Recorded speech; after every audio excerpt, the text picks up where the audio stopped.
Hello, everyone, and welcome back to Practice English. I'm Mark. And I'm Sarah. Great to have you here for episode 2. If you're new to the channel, welcome. And if you're back from episode 1, thank you so much. We're so happy to see you again. In our last episode, we talked about going to for future plans and intentions. Today, we're going to explore more ways to talk about the future. That's right. We'll learn about will, how to express certainty and possibility, and something really useful called the first conditional. Don't worry if that sounds complicated. We'll take it step by step with lots of examples. So grab a cup of coffee, get comfortable, and let's dive in. Part 1. Future with will. Okay, Mark, let's start with will. When do we use it? Well, Sarah, will is one of the most common ways to talk about the future in English. We use it for predictions, spontaneous decisions, promises, and offers. Let's look at the structure first. It's actually very simple. Subject plus will plus base verb. For example, I will help you. She will arrive tomorrow. They will love this restaurant. And here's something students love. We almost always use the contracted form in spoken English. Exactly. Instead of I will, we say I'll. You will become you'll. He will become he'll, and so on. Listen to these examples. I'll call you later. She'll be here soon. We'll see you tomorrow. Now, listeners, try this. Say out loud, I'll help you with your homework. Go ahead, pause and repeat it. Good. Now let's look at the negative form. We use will not, but the contraction is won't. Won't is the same for all subjects. I won't, you won't, he won't, they won't. For example, I won't be late. She won't forget. They won't mind. It's important to note that won't is much more common in everyday English than will not. Will not sounds very formal or emphatic. Right. If you say, I will not do that, it sounds very strong, like you're making a big statement. Now, what about questions? The structure is will plus subject plus base verb. For example, will you come to the party? Will she be okay? Will they finish on time? And for short answers, we say, yes, I will, or no, I won't. Let's practice this together. Mark, will you help me with this example? Yes, I will. See? Short and natural. Listeners, now you try. Answer this question out loud. Will you practice English today? Say either, yes, I will, or no, I won't. Perfect. We hope you said, yes, I will. Part 2. Degree of certainty. Will, may, might. Now let's talk about something really interesting. How certain or sure we are about the future.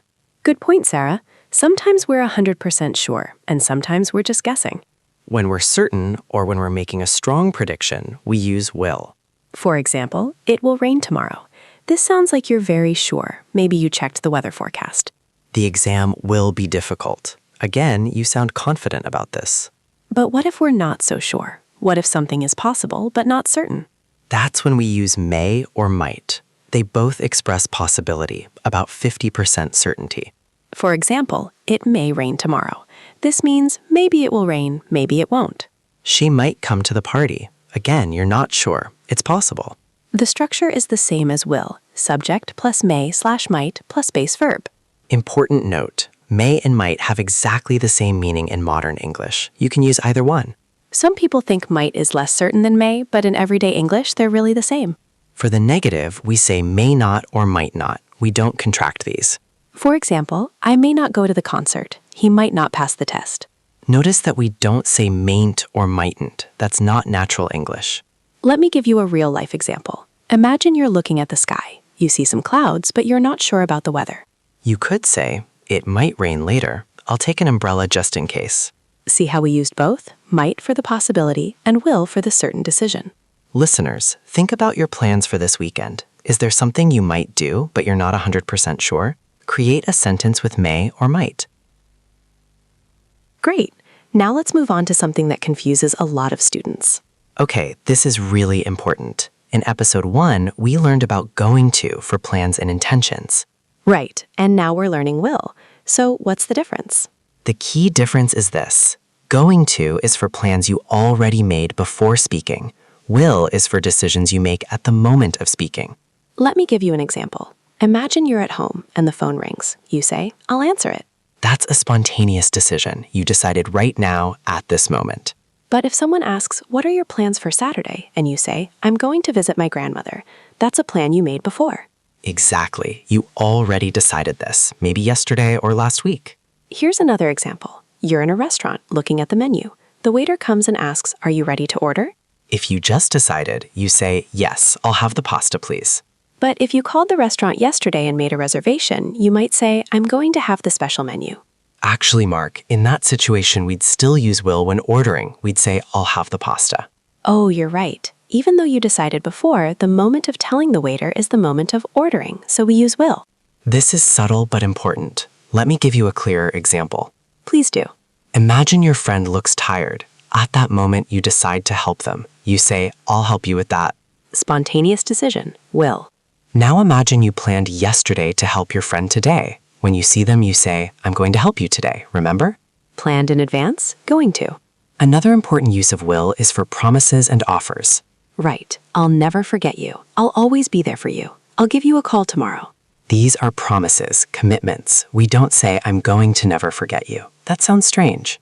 And for offers, I'll carry that for you. I'll help you with your bags. I'll drive you home. Listeners, imagine this situation. You see someone drop their keys. You want to help. What do you say? Think of a sentence with will. Did you say something like, "I'll get them for you," or "I'll pick them up"? Perfect. One more thing. We also use will for predictions based on our opinion or belief, not on present evidence. For example, "I think she'll love this gift. I'm sure the movie will be great." But if you see dark clouds in the sky, you say it's going to rain because you have present evidence. Okay, this is getting complex. Let's do a quick recap before we move on. Will is for spontaneous decisions, promises, offers, and predictions based on opinion. Going to is for plans already made, intentions, and predictions based on present evidence. Got it?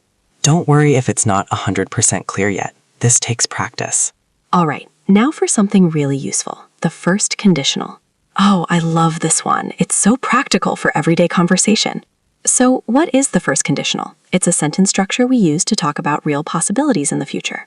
We use it when we want to say, "If this happens, then that will happen." The structure is if plus present simple, will plus base verb. For example, if it rains, I'll stay home. If you study hard, you'll pass the exam.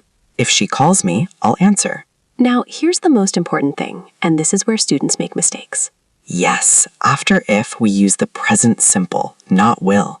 So we say, if it rains, not if it will rain. If you study, not if you will study. This is really important. Many students want to put will in both parts, but that's incorrect. Think of it this way. The if part describes the condition, the situation. We're not sure if it will happen, so we use the present tense. And the second part, the will part, describes the result. What will happen if the condition is true? Let me give you a real-life example. Imagine you're talking to a friend about weekend plans. Okay. You say, "If the weather is nice, we'll go to the beach." Perfect. If the weather is, present simple. Will go, will plus verb. Now, here's something interesting. We can reverse the order of the sentence. That's right. We can say, we'll go to the beach if the weather is nice. Notice that when the will part comes first, we don't use a comma. So, if it rains, I'll stay home. Or, I'll stay home if it rains. Both are correct. The meaning is exactly the same. Let's practice with some more examples. If I finish work early, I'll call you. If you don't hurry, you'll miss the bus. If she doesn't study, she won't pass the test. Notice that one, negative in both parts. If she doesn't study, she won't pass. We can also use may or might in the result part instead of will. Good point. If it rains, I may stay home. This means you're not 100% sure about your decision. If you call her, she might answer. Okay, listeners, now it's your turn. Think about your life. Complete this sentence. If I have free time tomorrow, I'll...